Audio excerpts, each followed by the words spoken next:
It's really exciting, eh? We're going to have a fight and scrap with a warg. There's wargs there. Yes, there's wargs there, and then spinning around and with horror seeing them coming up over that distant ridge. Okay. There they are! It's going to be crashing through that gap, then bouncing kind of off this rock here.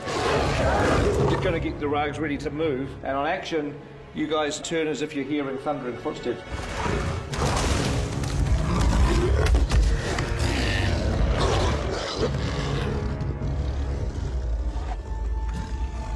So wargs have become quite prominent now, so we can do something different to the hyena thing that we did in the Two Towers. So I just think we should do a sort of hellhound type look and just see how we go. I was never hugely happy with the warg design from the Two Towers. We based that on hyenas, which, you know, was a nice idea, but it was something about the design, and obviously back in those days the CGI was relatively primitive. They maybe felt a little bit fuzzy ball-like and possibly just didn't quite feel as intimidating as we'd all hoped that they would. The wargs were something I wanted to redesign. We went for maybe a slightly more traditional wolf kind of look. In the early rounds, we designed these amazingly rangy, unique creatures. But eventually, Pete felt very strongly that none of these early ideas had the brutal aggression that was necessary to project through the wargs, that these were barely tameable, crazed, almost psychotic animals.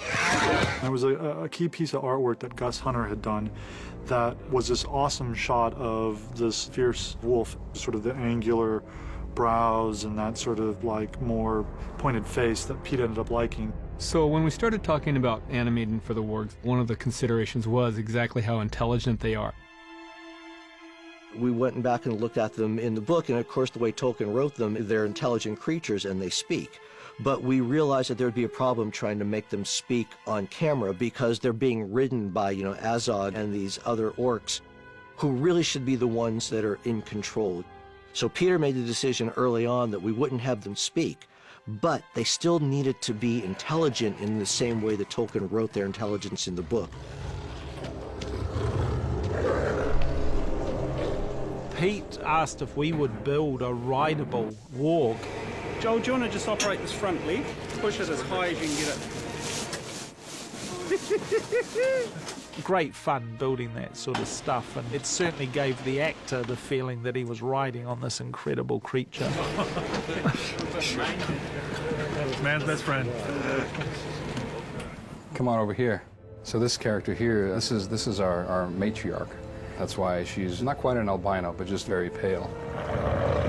But she's the one that Azog rides on top of. She's like the, you know, the queen bitch. So. Manu Bennett, Azog in the movie, came to the mocap stage and he bonded really nicely with his warg, the matriarch. One of the first things that I said to Pete, because I was sitting on this green screen giant warg, was, do I have a relationship with it?